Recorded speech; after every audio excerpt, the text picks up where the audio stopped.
مولایا صلی وسلم دائما ابدا علی حبیبک خیر الخلق کلہم۔ سامعین کرام، آج کا موضوع کیا ہماری منزل جنت ہے؟ جی ہاں، دیکھیں جنت کیا ہے؟ اللہ تعالیٰ سے ملاقات، اس کے دیدار اور اس کے تقرب کی جگہ کا نام کیا ہے؟ جنت۔ اور دوزخ میں بھی، دوزخ کا بھی میں آپ کو بتاؤں، دوزخ کیا چیز ہے اصل میں اللہ تعالیٰ کی ناراضگی کی جگہ کا نام جو ہے وہ دوزخ ہے۔ یعنی دوزخ میں وہ لوگ ہوں گے جن سے اللہ تعالیٰ ناراض ہوگا، اور دوزخ میں ان دوزخیوں کو اللہ تعالیٰ کی ناراضگی، اس کے غیظ و غضب اور جلال کا سامنا کرنا ہوگا۔ اللہ تعالیٰ جہاں غفور الرحیم ہے وہاں شدید العقاب بھی ہے، اور شدید العقاب ان لوگوں کے لیے ہے جو اللہ کو اپنی منزل نہیں بناتے اور اللہ کے راستے پر نہیں چلتے۔ بہرحال آج کا جو ہمارا موضوع ہے کہ ہماری منزل جو ہے جنت ہے۔ دیکھیں جنت کیا ہے؟ جنت میں ہمارا مقصود ہے، یہ بات نوٹ کر لیں۔ باقی تو جو نعمتیں ہیں جنت کی وہ تو اللہ تعالیٰ کا، وہ تو اللہ کی مرضی ہے کہ جو بھی جن نعمتوں میں سے ہمیں سرفراز کرنا چاہے وہ تو جنت میں ہمیں ملیں گی، لیکن جو سب سے بڑی نعمت ہے جنت کی وہ اللہ کا قرب ہے۔ اللہ کے جنتی جو ہیں وہ اللہ کے قریب ہوں گے۔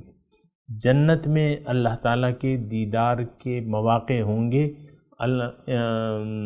یعنی جنتیوں کی جو درجات ہیں اس کے مطابق، اور جنت میں اللہ سے ملاقات، اس کا دیدار اور اس کا قرب ہمیں میسر ہوگا۔ بہت اچھی منزل ہے اور بہت اچھا ٹھکانہ ہے، اور اتنا اچھا ٹھکانہ ہے کہ اس وقت نہ میں بیان کر سکتا ہوں، نہ آپ سوچ سکتے ہیں، نہ میں اس کے بارے میں کچھ آپ کو کہہ سکتا ہوں۔ اتنا عظیم الشان موقع ہے جنت میں، اور وہ ہمیشہ کے لیے ہے، وہ زندگی ابد الآباد ہے۔ متقی جو ہیں، ان المتقین فی جنات ونہر فی مقعد صدق عند ملیک مقتدر۔ سورہ قمر کی آخری آیت ہے کہ متقی لوگ جو ہیں وہ باغات میں ہوں گے، نہریں ہوں گی، وہ سچی بیٹھنے کی جگہ ہوگی۔ کہاں پہ؟ رب کے قریب، اس کے دربار میں، عند ملیک مقتدر۔ بہرحال جو کچھ بھی ہوگا وہ ہوگا، لیکن ہمیں دنیا میں جنت کو بھلانا نہیں چاہیے، دوزخ کو بھی نہیں بھلانا چاہیے۔ اگر دیکھیں ایک بات بالکل واضح ہے اور آپ کو یہ نوٹ کرنی چاہیے کہ اگر ہم نے جنت کے لیے کوشش نہیں کی تو پھر ہمارا ٹھکانہ دوزخ ہے۔ یہ ایک بات نوٹ کر لیں، اگر ہم نے جنت کے لیے کوشش نہ کی اور ہم نے اگر اللہ کو اپنی منزل بنا کے اللہ تعالیٰ کے راستے میں جد و جہد اور کوشش نہیں کی، جس کا قرآن میں واضح حکم ہے وَجَاهِدُوا فِي اللَّهِ حَقَّ جِهَادِهِ، کہ اللہ کے بارے میں اللہ کے تقرب کے لیے اتنی محنت کرو جتنا کہ اس کا حق ہے۔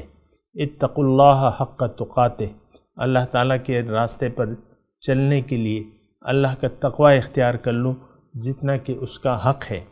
اگر ہم نے، یہ آخری بات میں کہہ رہا ہوں، اس کو ذرا نوٹ کر لیں، اگر ہم نے اپنی کوششوں کا سارا محور جو ہے وہ جنت میں جانا نہ بنایا، یعنی جنت کے لیے کوشش نہ کی، جبکہ جنت میں ہماری منزل ہے، ہمارا مقصود ہے، تو پھر یقیناً ہمارا ٹھکانہ جو ہے وہ جہنم ہوگا۔